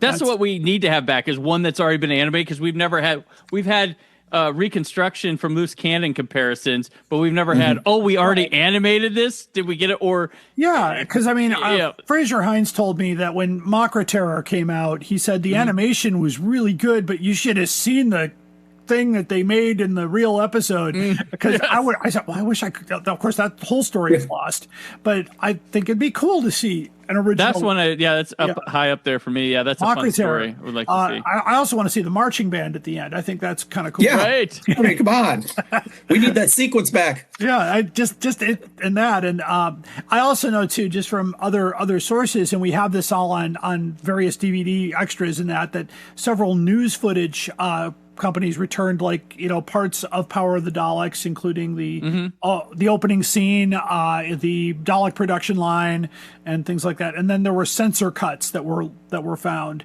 that kind of put together this hodgepodge of Doctor Who clips. That, and I know it's out there. I think it may be on Lost in Time actually as a bonus feature. There's they dubbed in the sound to these. These were all silent, but they put sound back into them, and they were able to kind of create Troughton's opening moments in Power of the Daleks. And of course, we have the regeneration sequence from 10th Planet 4, which was also part of a news feature that was done. So there is hope that, and this is a completely different subject, but there is a guy now going through news footage in Los Angeles. They're trying to put together every Beatle appearance, like you mentioned, the Lost Beatles, because the Beatles said they did. Paul McCartney is doing his best to talk about everything he can before he can't anymore. And so he said they did a whole bunch of news studio things. And so they're going back to these old studios and they say, oh yeah, we've got this film, and they're going through it and they found Beatles segments. They're going to put it all on one giant Blu-ray of every time they performed anywhere. And it'd be the biggest collection of performances by any group. But people are going, well, that means other groups did that, or other people did that. And who knows what they're going to find on these news recordings. I wish I still had the tape of, I don't have it anymore. This tape got lost years ago, but Tom Baker walking into CBS studios and completely zinging the interviewer after the interviewer said, I didn't know who you were, but people who saw you walk in thought it was Paul Newman or something had walked in the door. And Tom Baker goes, well, people who invent, I mean, write the news. And just zinged him. And I thought, oh, I wish I still had that. But no, alas, no more. But so last question here, as we're coming up to the hour here. Just some quick stats here. 253 episodes were made of Doctor Who from the 60s. 156 exist. We still have 97 missing. I'm just taking a guess. At the end of 2026, I would like to see that number get down to like 94. Well, it's 95 now. It is. Oh, excuse me, 95. I believe the two Daleks brought it down to 95. That brings it down. 95. You're right. Correct. My information is old. 95. I'd like to get that down. Then I changed my number. I'd like to get that down to like 92. Get three more. So any guesses here where we might be? And I know there's a prediction market out here who can actually bet on this. I know the odds seem quite high that at least by the end of 2027 we'll probably see another return. So it's possible. I think it's possible. Someone asked Paul Venices on Twitter, like, hey, in the next 1 to 2 years, we're going to be doing this again, 1 to 10. And he was like 11. Like, so he's pretty confident. I think it's just a matter of being patient. Let Film Fabulous do what they're doing. They are very transparent with everything they're doing. They word it. They answer questions. They're not tongue-tying things and playing. People got too used to Philip Morris. He liked to riddle and hold information. That's not what they do. They are very matter of fact. This is what we can tell you. This is it. Let them do their thing. When they have something, they'll tell you. If they don't have something, they're not going to tell you. And they're not going to say what the episodes are, because that can give people's identities away. That can also, it could cause a problem. Yeah, absolutely. It could cause a problem. Yeah. I always, like back in October when we heard like there was a confirmed one, and I'm like, why can't they? I would rest so much easier if I just knew the title. Like I don't even have to see it yet. Yeah. I just need to know the title. Tell me it was The Nightmare Begins. That would have been great. And that would have been great. Devil's Planet was a bonus. Absolutely. Just has the traders gone up for you guys in wanting it back just so you can have a 5-episode run? Yeah, seamless of it, because I'm like now I want the traders back in full.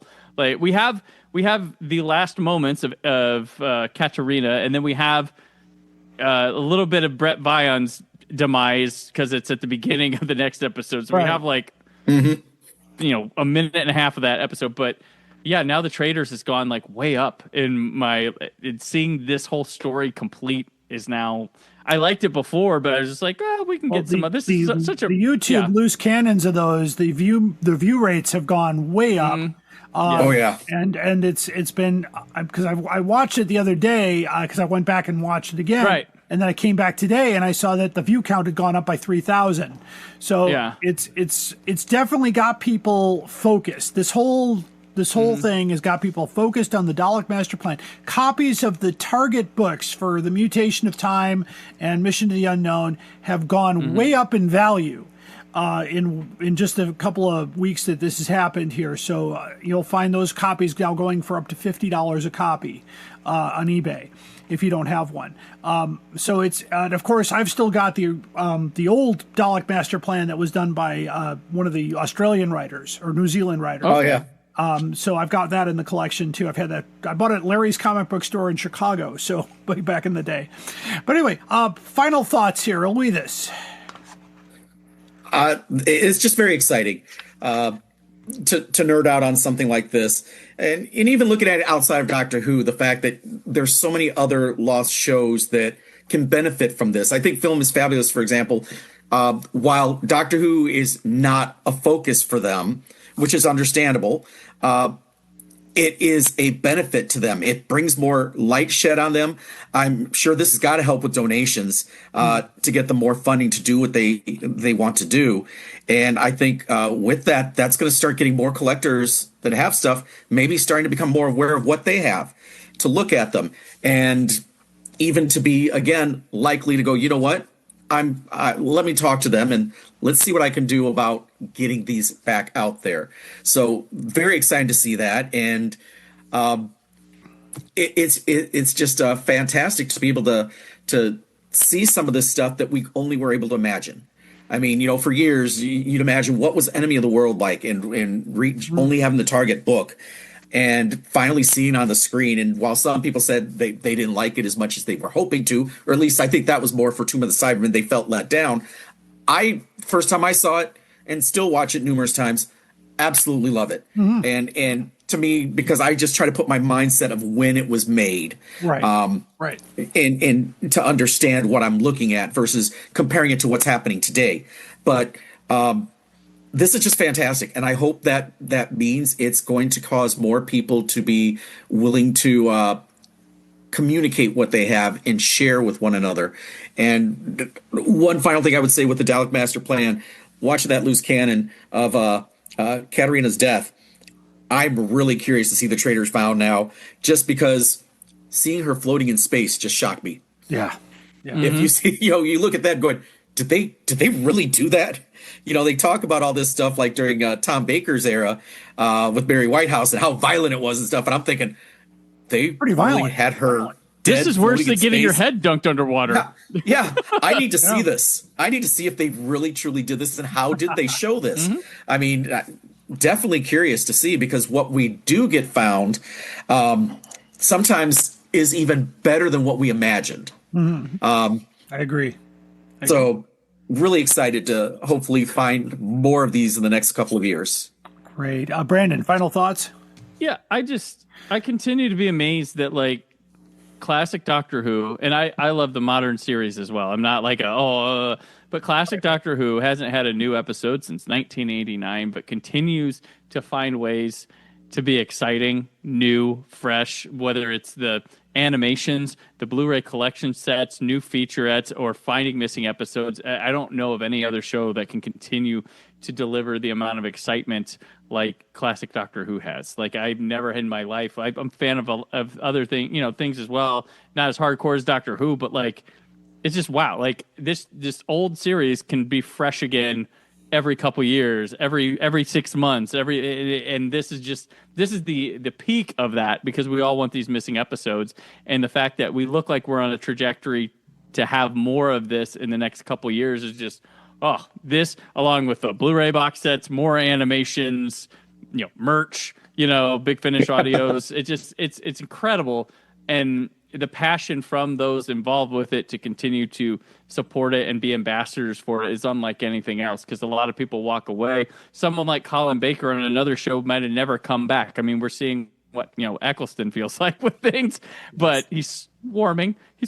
But yeah, it's I'm just constantly amazed at the classic era of Doctor Who, and love it. And just these were a gift. And I'm, while we were like, what's next? I'm going to sit and watch them 20 more times each soon, because absolutely. I'm just like, I was working out on a rowing machine the other day. I'm like, you know what? I'm going to watch Nightmare Begins while I'm doing this. Just find more. So yeah, it's crazy.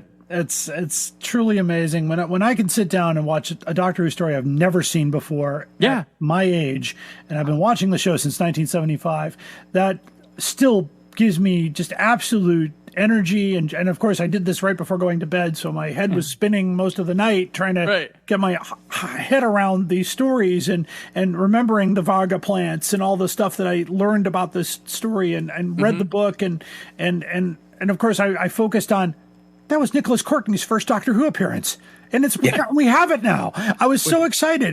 There's just little things about that, and of course, just the idea that I didn't have to wait for a PAL copy to come to me. I didn't have to wait to download it illegally from the Pirate Bay. Right. I got it from YouTube, and I thought this is the new BBC. Let's do this. And it reminded me a lot of the Tomb of the Cybermen. Let's say, okay, we got it. Let's get it out on VHS right away. And it came out very quickly. And that's how they need to proceed and just get it out there. And by the way, thank you to all the other Doctor Who podcasts out there. If you're listening to this show, I've listened to your shows, so you should listen to mine. For talking about this and keeping this going, and the feed spot emails that every day it's about the Dalek Master Plan. It's been amazing. But ladies and gentlemen out there, my guests today were Mr. Brandon Peters and Mr. Eluides Pagan. So Brandon, if you wouldn't mind telling everybody where they can find your show and where you are. Yeah, I'm on social media at Brandon4KUHD. I have a podcast called The Brandon Peters Show, which I do produce some Doctor Who episodes here and there. I can't help myself because I love it so much. It's a film-based podcast. We go Doctor Who a lot, where you can find my coverage for Doctoberfest every year.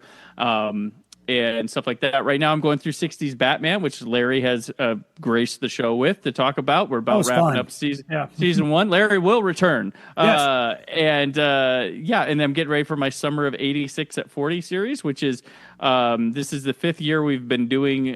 Scott Mendelson, Aaron Neuwirth, and I are doing, which is a pop culture journey through the summer of 1986.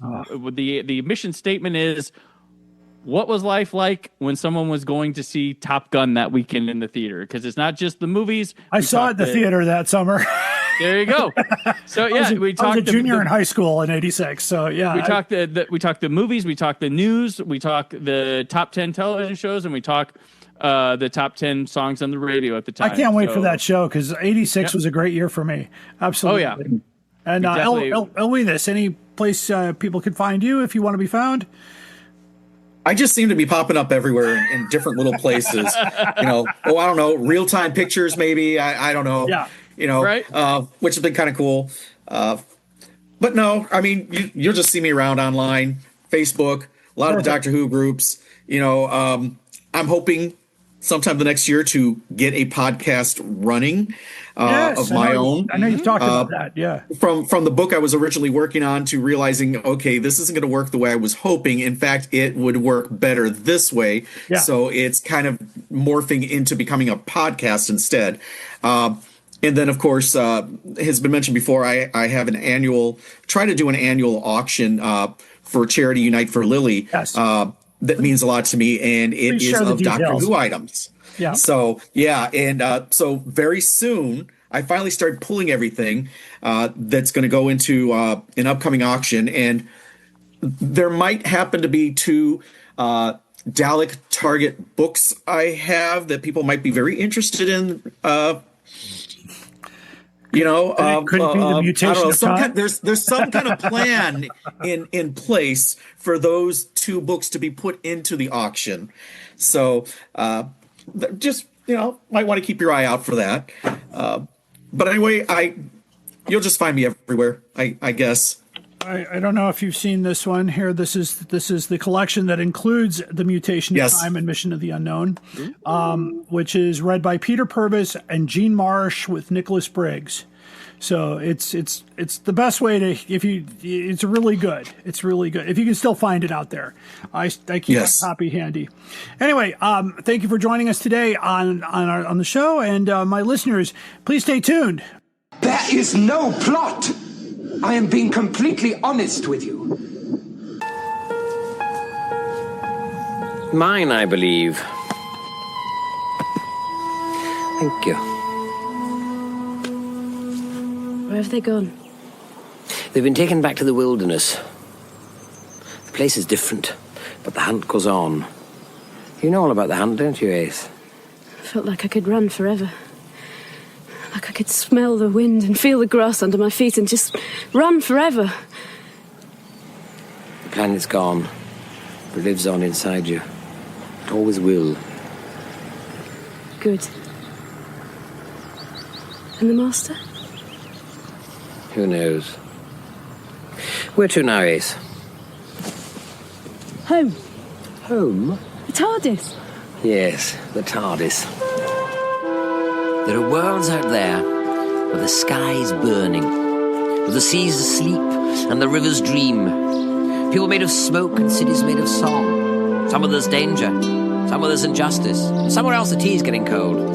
Come on, Ace. We've got work to do. As we continue our 100th episode celebration, I normally at this time would talk to you about a outrageous offer. We've done a lot of those, over 90. And it was kind of something that came as a popular item for this show.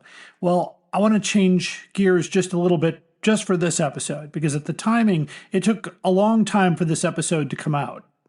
And since the time we did the main story, which was back in April, when things were fresh, and then of course a lot of things started happening outside of my podcast world that kind of put my schedule on. Some other things have happened, so I've got something to prepare here. So, of course, over the past year, rumors and speculation have spread across social media and fan communities about the future of the long-running show Doctor Who. Falling ratings, mixed reactions to recent episodes, and uncertainty surrounding future production plans have led fans to wonder, is the show facing another major hiatus? Now, for longtime Whovians, we've been here before. I've played this game before.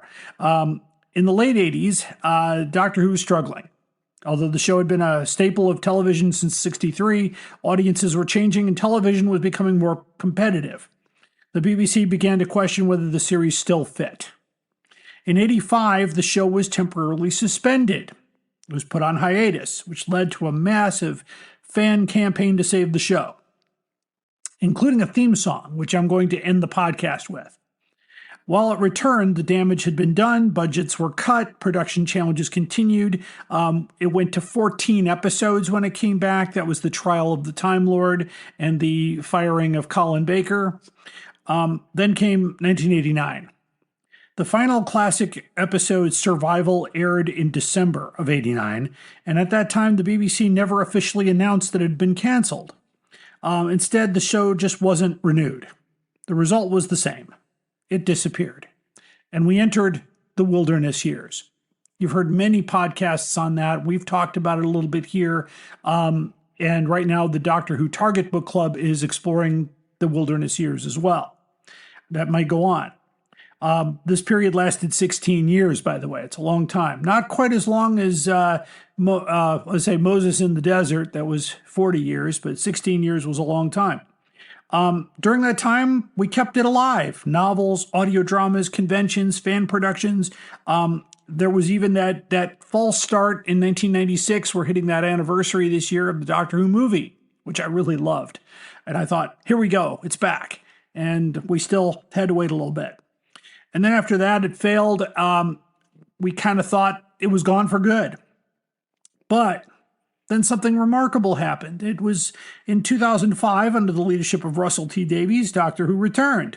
And it called A Relic of Television History became one of the most successful revivals ever. New generations of fans. Now, starting with New Who and going back to the old Who. And the show became a global phenomenon. So what about today? What's happening? Despite the rumors, the official word is that it has not been canceled.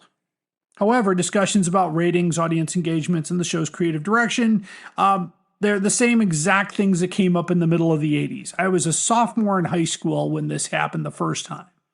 I'm well into my 50s now.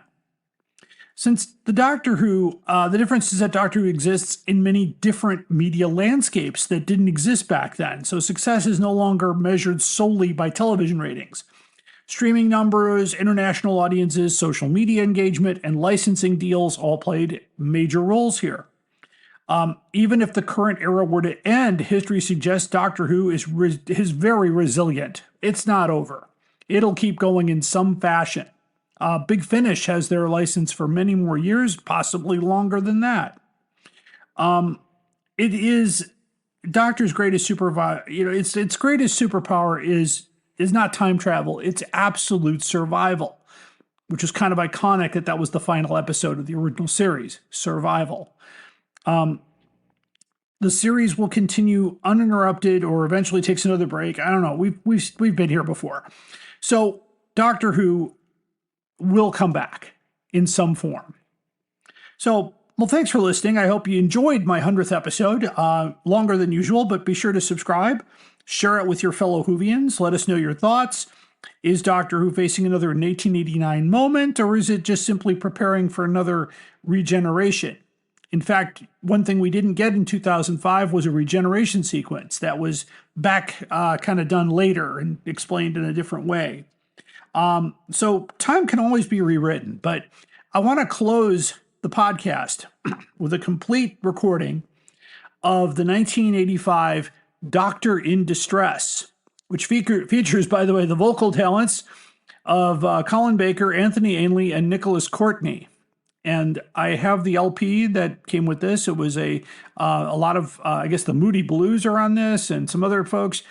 It was kind of the Live Aid or We Are the World, so to speak, for Doctor Who. So with that, will there be another episode of this podcast? Yes, episode 101 will be happening soon. We're talking to a few people right now and going to get some folks lined up for the future of this show. Now, the show will not come out on a regular basis. I think I know I talked about this on my TikTok channel, but I've gone through a job change, not involuntary. It was voluntary. I'm working closer to home, which is good. It means I will have more time to spend. And then, of course, every year I evaluate whether or not I want to keep going. But everybody tells me, yes, keep going. And this show will continue. I'm not going to go hiatus. Anyway, you'll find me also on the Legend of the Traveling TARDIS. You'll see me on my TikTok channel. Make sure you check that out, Doctor Who Collectors Podcast. We're going to start posting our videos on YouTube from the interviews, because our Patreon site is probably going to disappear. We had a hacking issue and we lost $700 on that platform. So we live and learn. But anyway, thanks for listening, and thank you for helping me celebrate 100 episodes of this podcast. So without further ado, here is Doctor in Distress. And until next time, keep collecting.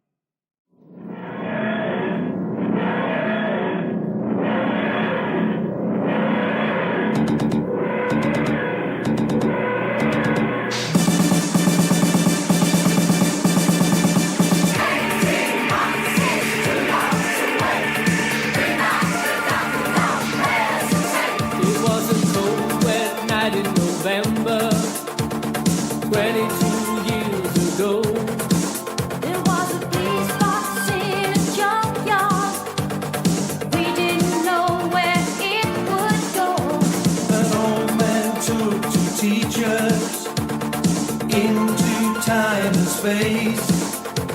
It started all the legend that no other could replace. Doctor in distress, let's all answer his SOS.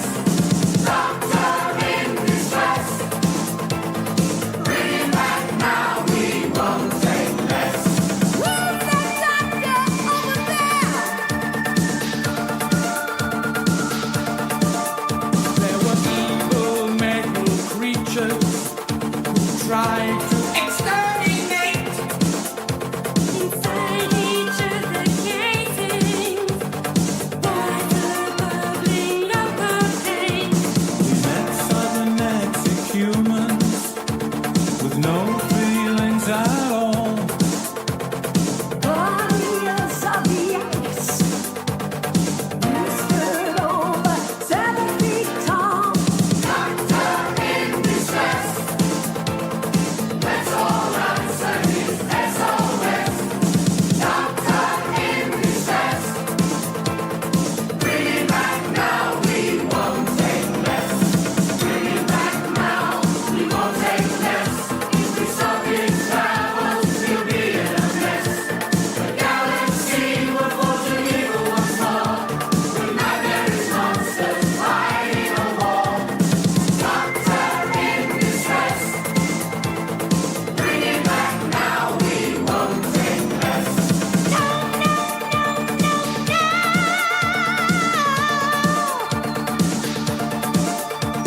We've learned to accept 6 doctors with companions at their side.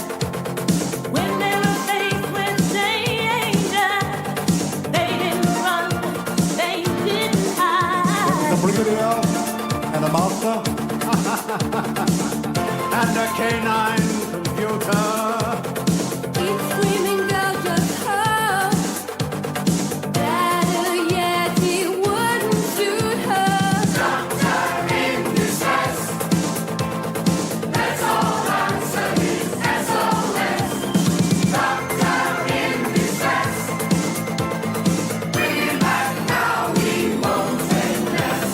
Doctor in distress, let's all answer his SOS. Doctor in distress, bring him back now, we won't take less. Direction point! Direction point! A Doctor Who podcast network.